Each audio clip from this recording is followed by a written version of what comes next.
Brian Langlois. I'm the Vice President and Medical Director here at the Humane League of Lancaster County, and I'm probably also the one that examined and prescribed possibly medication for your little kitty after it went home with a slight upper respiratory infection. I think there's a lot of misconceptions and misunderstandings about upper respiratory infections in general in cats, so I hope this short video will kind of give you a succinct review and also, answer some questions that you may have had after reading your cat's discharge note. The best way that I can describe an upper respiratory infection in cats is that it's pretty much like the common cold or a flu in a person. And just like that, it has various stages, various lengths, and various severities. Some cats, just like people, will get over a cold or the flu in a couple of days. For other cats, and again in people, it may take, a couple of weeks. I've treated some cats that have taken a good 2 to 3 weeks to completely resolve from their illness. There are two main viruses that are responsible for causing upper respiratory infection in cats. The first is called herpes, and it's not a herpes virus that is contagious to people. It's a different strain. And usually this causes more eye involvement, such as squinty eyes, conjunctivitis, or what looks like pink eye, maybe some ulcers on the cornea, and it can also cause some other problems such as sneezing, some discharge coming from the nose and eyes, that sort of thing. Just like in a person, the herpes virus in cats, once they get it, it never fully goes away. And that's important to remember. It stays what we call a latent state, and sometimes can be brought out in times of stress. So if you have a new event that happens in your life, if you have perhaps bringing another kitten into the household, and all of a sudden you notice that your cat is starting to show signs of getting a little sick, it's usually not the new cat that brought in the disease. It's usually your own cat that has just kind of been latently infected. Usually they sneeze or have a little bit of discharge from their eyes or nose. Maybe their eyes get a little squinty for 2 or 3 days. And then after that, it runs its course and they're fine. The other virus that usually causes problems is something called caleci, and this causes a little bit sometimes more serious infection, can cause some ulcerations in the mouth and on the nose. You may notice your cat drooling, you may notice some other problems such as not really wanting to eat, and so we treat these sometimes a little bit differently, sometimes with some pain medication to make their mouths feel better. This virus usually will go away completely, and it's not something that kind of hangs around in the cat, so that's important to know as far as the difference goes. There are also some secondary bacterial infections that can infect your cat. Bordetella, or the kennel cough type of bacteria that causes kennel cough in dogs, has now been seen in cats. So if you notice kind of a hairball type of cough to your cat, but it seems perfectly fine otherwise, or maybe a little down, you might want to let your vet know to have it checked. It may not be him just trying to kind of cough up a hairball.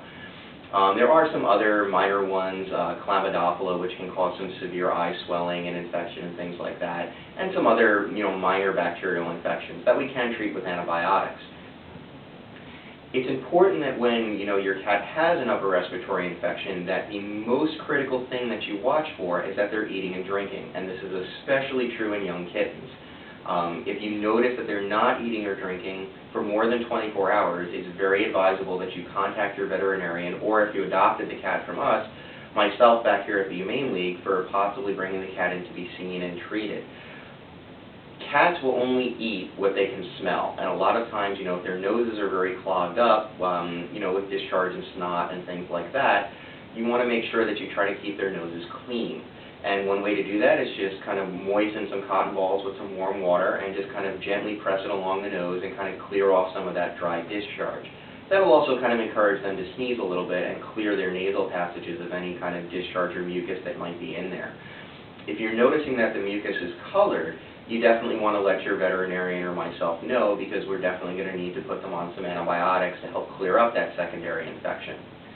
If you run into a situation where they're not eating or drinking, as I said, one thing that we will do here, or that your veterinarian will do, is sometimes give them some fluids under their skin, and this acts as kind of like a hydration booster. Basically, it's the same thing like when you have a cold or the flu. Really the biggest thing that your doctor tells you to do is drink plenty of fluids, and that's because if you're well hydrated, your immune system works better, and you're able to fight off infection a little bit quicker. And it's the same with these guys. These cats feel lousy. They have the equivalent of like a headache, of body aches, things like that, and they really don't want to eat. And if they don't eat or drink for a period of time, then they start to get dehydrated, and that just makes it worse because then they really don't want to eat or drink, and it's kind of like this cycle that then has to be interrupted by veterinary care. So, those are like the main things to worry about with an upper respiratory infection. To give you guys some tips as to maybe things you can do to help your cat along is, one, if they don't really seem to be eating, try to keep the nose clean. Try to tempt them to eat, getting things like tuna fish from the store, or just deli turkey that's sliced. Something that tastes really good and has a really strong smell to it. Baby food can be used as well. And remember that heating things up increases their aroma, so it's important to remember that you want to increase the aroma of the food to really entice them to eat. There are some other things that, you can discuss with your veterinarian as far as foods to try and things of that nature. But there are, also medications that can be used to help bolster their appetite stimulants, things like that, and you can talk about those with your veterinarian. There is one kind of amino acid supplement that sometimes helps with these guys. It's called L-lysine, and it's something that you can get from your veterinarian, or you can get the dosage from your veterinarian and pick it up at a health food store. And it comes in various forms: powder you can put on the food, a nice little gel that they find very tasty, things like that. And that really helps knock down the replication of the herpes virus and prevents the disease from lasting as long. So it's something you may want to consider, especially if your cat is undergoing like a stressful move, or if you're thinking about bringing a new cat into the household, things like that. You can discuss that with your veterinarian if you know that your cat has previously had an infection of some kind, with herpes virus being the likely cause. Another thing you may notice with chronic herpes infection is that the duct that runs, or the little tube that runs from their eye right down into their nose, which normally drains tears into their nose, we have it too. It's called the nasolacrimal duct. That duct sometimes can get a little scarred down as a result of the herpes virus. So you may notice your cat, after going through upper respiratory infections, may develop a little bit of excess tearing, and that's just because the tears cannot drain properly as they normally would. Usually it's nothing to worry about. We usually leave it alone. If it does become a serious problem, there are procedures that can be done to try to open that duct up, but usually that's not required. So if you notice your cat has a little bit of extra discharge coming from its eyes, but it's clear tearing or kind of brownish colored, you really shouldn't have to worry about it too much. It's when you get a green or a yellowish color that we start to worry. So, just to kind of recap, the important things to remember with upper respiratory infection are that it is like the cold or flu in a person. You have to realize that some of these are going to be more severe in some cats than others. It's going to last longer in some cats than others, and sometimes it requires much more in-depth treatment than others.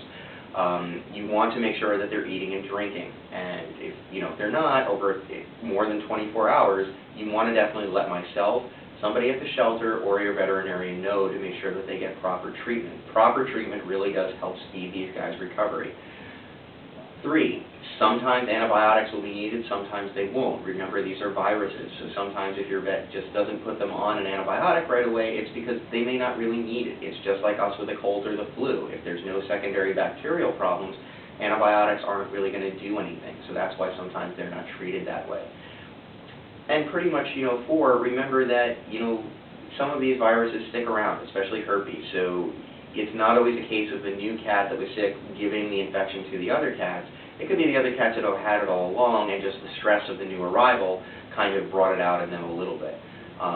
There's also the 5th thing to remember, which is sometimes, in about maybe 2 to 3% of cases, upper respiratory infections can become chronic. And that means no matter what we do, there always seems to be this little bit of infection going on, and this occasional sneezing and coughing perhaps going on.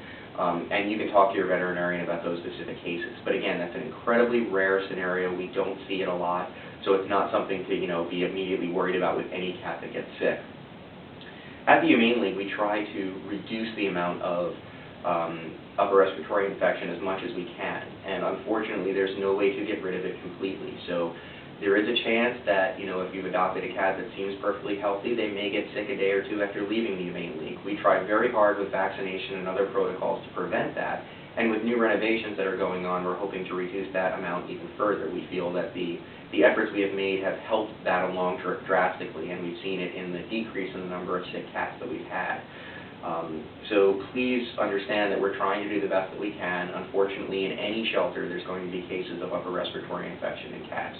We wish it wasn't that way. Believe me, I wish it wasn't that way. but unfortunately that's just kind of the nature of the beast. So, I hope this video has been a little bit informational and helpful to you. If you have any other questions, you can always feel free to ask your veterinarian or contact me. Again, my name is Dr. Brian Langlois. You can reach me at area code 717-393-6551, and my extension is 241. And, everybody here at Humane League is here to help you guys out. We're more than happy to answer any questions and help you through. I have no problem treating cats that were adopted from the Humane League back here at little or no cost to you, to kind of help ease some of the financial burden of just adopting them. Again, thanks for adopting a cat from the Humane League, if you've done that, or if you've just stumbled upon this for information. I hope it was informative. And if you have any questions, feel free to contact us. Hope you have a good day.